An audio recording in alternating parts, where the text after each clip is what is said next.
Now, without any further ado, we finally reach the end and a new beginning to our story. Fazbear Entertainment was dead. There is no need for you to return to work next week, as Fazbear Entertainment is no longer a corporate entity. All debts had been paid, all assets redistributed. The company was outright dissolved. Even the memories of the horrors that had happened there started to fade away in the public consciousness. The people were gone too. William was dead. Henry was gone. A whole generation of young Emilys and Aftons had lost their lives to the horrors of the pizzeria. All of them collateral damage to the man in the bunny suit. Everyone the company had ever touched was dead and gone.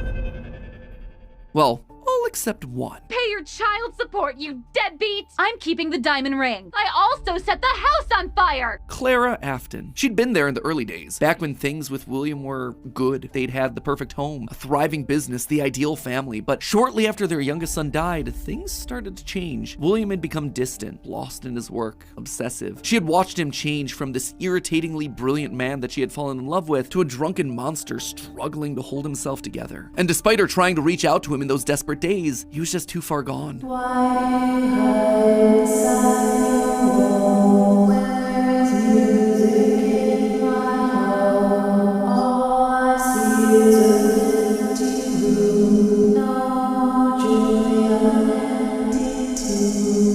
Admit it, you wanted to let me in. For her sake, she had to leave the relationship, and from there, she largely faded into obscurity. A mystery from William's past, a footnote in his history, and that was fine for her. She wanted to leave that part of her life behind. She tried to move forward, never wanting to hear the name Freddy Fazbear again, a time defined by mistakes and broken promises. But then, the paperwork started to arrive. As Fazbear Entertainment began to close as a corporate entity, suddenly her mail was flooded with notifications, requests, obligations. She had been there since the beginning, helping William in the early days of his business, and now, as a shareholder and sole living member of the Afton family, all copyrights and trademarks of both Afton Robotics and Fazbear Entertainment passed on to her. Memories of this past life that she had long left behind. Looking at the blueprints, the contracts, the memos, she felt old wounds begin to reopen, the regrets of a happy family that had been torn away from her. William had always been brilliant. That's what had attracted her to him in the first place. But he'd also been too blinded by obsession and pride. He was too jealous, too petty, too unable to actually see a bigger picture. But now, holding the paperwork that contained decades of heartbreak and trauma, she realized it was her turn. She was holding the power. This was her chance. And one thought resonated in her head. I will put them back together. I will put them all back together. She would be the one to rebuild this family, to rebuild the pieces of that shattered life, to reclaim the kids that Fazbear had stolen from her. But how? Looking at William's work now laid out before her, she knew that he had been onto something, collecting remnant, robotic humanoids, digital conscience transference. The pieces were all in place, they were just scattered, fragmented. It was almost like there were too many ideas going in too many different directions. It was such an important idea that she reiterated that point to herself. There were too many ideas going in too many different directions. That said, there had to be a way to save it all. She just needed to put it all back together. But how? To rebuild her family, she would first need to rebuild the franchise that had stolen them away from her. With ownership over the characters, their licenses, the technology patents, and the Fazbear name, she converted the corporation back to an LLC, a structure for smaller businesses that are usually family-owned. The irony was fitting. From there, she would need remnant, and lots of it. Remnant was the key. Clearly, in the later years of his life, William had been using Circus Babies Entertainment and Rentals as a remnant farm, sending robots to kids' birthday parties in the hopes of nabbing bits of the stuff here and there. But clearly, it wasn't enough. He had, what, like 4, maybe 5 animatronics going out every week? No. It was a decent idea, but to get the remnant they required, it needed scale. Dozens, hundreds of animatronics all out there, all gathering remnant from unsuspecting customers. But to do that would require help, something William would never ask for. William had kept everything in-house. His obsession with control limited him. Clara, though, she wasn't nearly that precious. A plan like this required partners, people outside of Fazbear to do the heavy lifting. So she contacted a mid-sized delivery company, DLZ Shipping Solutions, to help build replicas of all the original animatronics. And with meal delivery apps being all the rage, why not an animatronic delivery service? Order one to celebrate your birthday, your Halloween party. How about a 4th 4th of July picnic. We'll invite Liberty Chica and 4th of July Freddy on over. She would make sure that they made skins for every occasion. Chocolate Bonnies for Easter, Shamrock Freddies for St. Patrick's Day, Dia de los Muertos Chicas. And thus, the Fazbear Funtime service was born. That's right. With the Fazbear Funtime service, you'll never be alone again. You'll always have someone watching your back. Was it ridiculous? Absolutely. Was it a sellout? Pfft, no doubt. It was exactly the sort of thing that William would have hated, but it needed to be done to get enough remnant. Normally, the novelty of ordering an animatronic wore off after like what, 1, maybe 2 times? But with new skins for new holidays, suddenly you had yourself an animatronic perfect for every occasion. It would keep people hooked. It would keep them ordering the latest and greatest that Fazbear Entertainment LLC had to offer. And all the while, they'd be collecting and returning the remnant back to her. In a word, it was brilliant. There was just one problem with it. No one trusted the Fazbear name. The company's brand was still mud in the public eye. No one would want to hire animatronics from the restaurant franchise known for murdering children. Nothing kills a party quite like the threat of death, you know. So she needed to find a way to discredit the stories that had come before. She needed to win back the public's affections, reactivate some nostalgia for the spooky stories of their childhoods. She needed a game. Multiple games, in fact. They lied to us. They lied to all of us. They told us that the whole point of this VR game was to undo the bad PR done by a rogue indie game developer. But that's not true at all. Those indie games were designed to conceal and make light of what happened. This isn't just an attempt to rebrand. It's an elaborate cover-up. Struggling game developers were a dime a dozen online, most working on their magnum opus between shifts at the Dollar General. So she found one. Steve just picked him out of obscurity, the right mix of desperate and doofus willing to say and do anything for a couple extra bucks. And he fell right in line, as expected, delivering stupid little things with dumb generic names like Mangle's Quest, Balloon Boy's Air Adventure, Five Nights at Freddy's. Bad gameplay with even worse graphics, but hey, they got the job done. People were suddenly talking about the clues inside of these things, searching for the hidden lore. They were actively making jokes about dead kids at pizzerias. Her husband's twisted history of serial murder had suddenly been reduced to a mere Nancy Drew mystery to be solved. The plan had worked. Freddy Fazbear's was suddenly more popular than ever. Things were going shockingly well. Her takeover and reboot of the franchise was full and complete. Suddenly infused with cash, she built the largest, most ambitious project yet, the Mega Pizzaplex. William had always been so visionary, but always thought so small scale. He was careful to a fault. Not her, though. She knew that this latest project needed to be big. It needed to be flashy. It needed to be a palace for children, a place that got people talking and checking out the latest in Fazbear products. So with a steady supply of remnant flowing in, it was finally time. The stage was set. It was time to get to her real goal, literally rebuilding a family. March 2035. The first was obvious. The crying child, her little boy, the one that was the first to get ripped away from her. She'd seen down in his bunker that William had gotten very close to replicating artificial humans using animatronic technology. And so that's exactly what she would do. Rebuild her boy from the ground up using robotic parts. His shaggy brown hair, his favorite striped shirt, even down to small details that no one would notice, like the band-aid on his left knee. William's research had even found ways of making animatronics that could bleed and process food, making them virtually indistinguishable from a typical human. He would never have any idea of what he actually was unless he was explicitly told. The only things that could possibly ruin the illusion were any overrides to his internal systems. If something were to, say, interfere with the cameras that he had in his eyes, or cause some sort of a core reboot to his hard drive, or x-ray his metallic bones, then yeah, he would be exposed. But otherwise, to the outside world, he was just your typical, normal human boy. She worked down in the bowels of the Pizzaplex, giving him life, but it was one thing to build him. It was another to help him remember his identity. He died so young, so early in their history that there was no preserved memories for him, no documentation that she could just download into his digital brain. So bit by bit, she trained him, forcing him to remember who he was. In a corner of the room, she even made a makeshift dinner table, a reminder of their happier days. The family recreated: 2 brothers, a sister, a father, and the mother at the head of the table. The one in charge, the one in command, the one bringing all of this to fruition. But his progress was admittedly slower than she would have liked. At first, he could only communicate through simple ones and zeros, then rudimentary drawings and crude letters. But bit by bit, images of his past life started to come through. Balloons, colors, houses, bears and faces, birthday parties, all for me. Gregory was alive.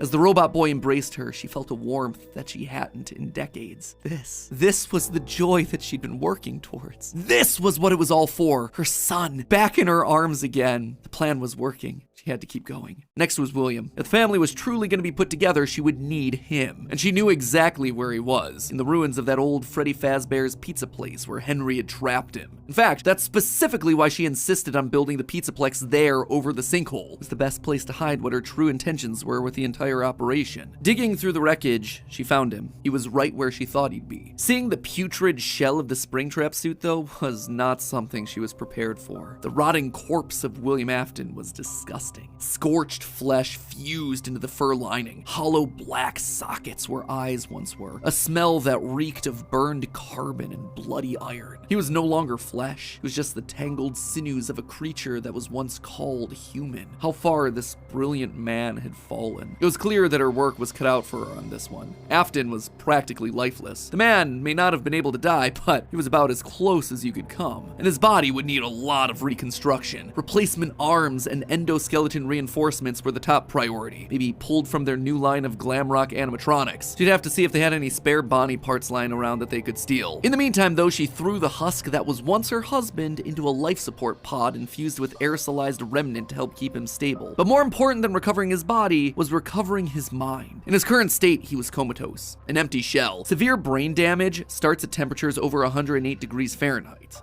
42 degrees Celsius, and years of repeated fires had burned his brain to goo. Gone was the brilliant, frustrating mind that had drawn her to him in the first place. But she had a plan. Unlike her darling boy Gregory, Afton had found ways to record his consciousness. Fundamentally, the brain is only a series of electrical connections after all, so why couldn't you replicate that in the form of a standard circuit board? In essence, you could create a digital consciousness. And one thing she knew about William, he was nothing if not cautious. A planner, someone who had backup plans to his backup plans. And sure enough, there it was, buried in piles of old animatronic CPUs, a record of Afton himself. But she needed someone to test it. Someone was definitely here during the night. It had to have been the client. I mean, they sent us that stuff in the first place with no explanation, told us to scan it, said it would expedite the process so we wouldn't need to program any pathfinding ourselves. Unlike the other games that she'd paid to have made in the past, this one had a different purpose. This wasn't about PR, it was about getting William back up and running, spreading his virus to the masses. You acknowledge that Fazbear Entertainment is not responsible for accidental digital consciousness transference, real-world manifestations of digital characters. She hired a new developer, Silver Parasol Games, to scan the boards and bring her husband into the system. And because of the immersive nature of VR, William's consciousness would be able to merge with the player, giving him a new body, a new agency. There was just one complication. Afton's hold wasn't as powerful as she had hoped. He wasn't able to gain complete control. The first trial run, Jeremy, was so desperate to escape from his grasp that he sliced his own face off with a paper shredder. Messy. Afton's followers were reluctant, to say the least. But it was the second attempt that looked like it had the potential to kill two birds with one stone. Enter Vanessa. Mrs. Afton wanted a surrogate daughter. Her darling Elizabeth would have been a young woman at this point if she had lived. And Clara wanted someone who wasn't Elizabeth but could be just like her. Could she have just rebuilt her like Gregory? Sure, but she decided against it because she wanted an actual human mother-daughter connection. Well, that, and it would be redundant and narratively unsatisfying to have two robot kids in the same family. What could she say? William had put a lot of tools on the table for her to use, and she was planning on using them all. Plus, Elizabeth had always been so loyal to Daddy. It was time to give her a second chance, a true choice. And Vanessa seemed to be the perfect candidate to fill the role. Your dad's name was Bill. Your dad didn't play fair,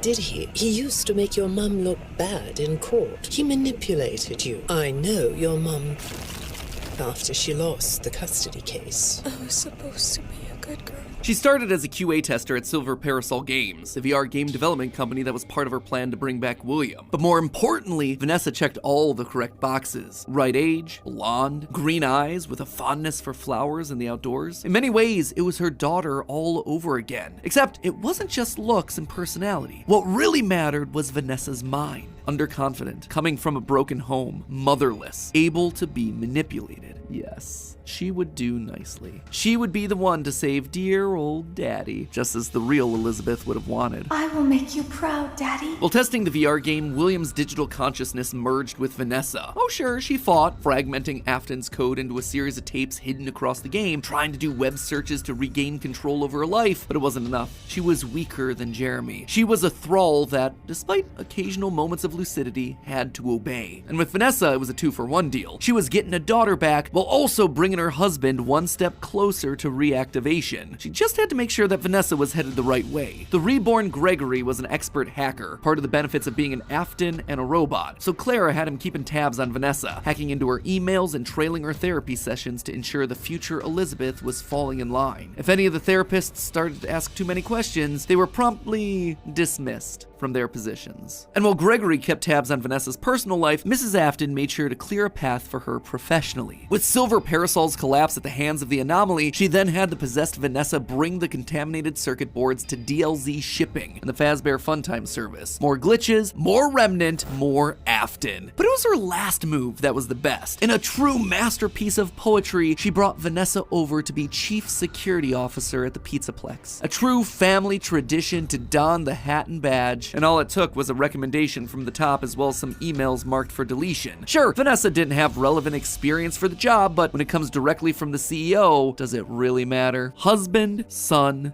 daughter, a corpse, a robot, a human. All that was left was Michael. Poor, troubled Michael. The boy that killed her youngest. The one that would spend years trying to make his guilty conscience right again. A self-professed protector. While she knew she needed him to complete the family, something told her that the problem had already solved itself. Something had shifted when using Glamrock Freddy to excavate the buried pizza place. I have been here before. I found myself for the first time when I cleared the path. I have changed. My friends are here, but I can protect you.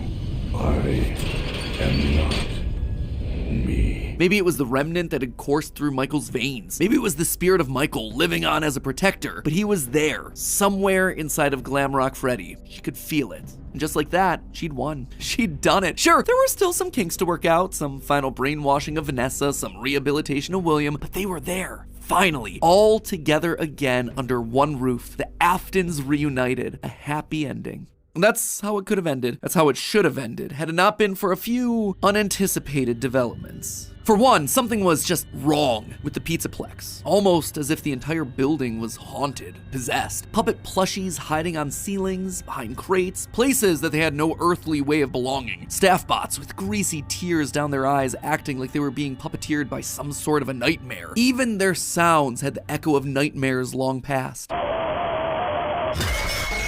It was as though a guardian spirit of the past refused to move on. As long as her husband was around, it too would linger. Only now, it wasn't just in one body, but it was in the essence of the building itself. She had seen stories of houses built on burial grounds getting possessed by angry spirits, but she'd never assumed that it could be real. Then again, in a world of living spirit metal and mind-controlling glitches, who was she to be so judgmental? The whole thing was ridiculous. Why would this be the line that she refused to cross? After all, the Pizzaplex was built over the burial ground of angry spirits, but it was the power cords that finally convinced her that something was wrong. Suddenly, these cords were striped black and white, like the security puppet from generations ago. The very foundations of this place, the materials and wires that constituted it, were rebelling against her, against the Aftons, against the quest to bring them all together again. And it was being helped by something else, something slithering through the building. Maybe they were connected, she couldn't be sure, but a blob of living wires could be heard oozing through the walls, stealing pieces and parts of the old animatronics showcased in Rockstar Row. She could only assume that it was a byproduct of all the remnant they'd been collecting. From Afton's testing, she knew that both light and dark remnant existed, one of positive emotions and the other created from anguish, anger, agony. Perhaps this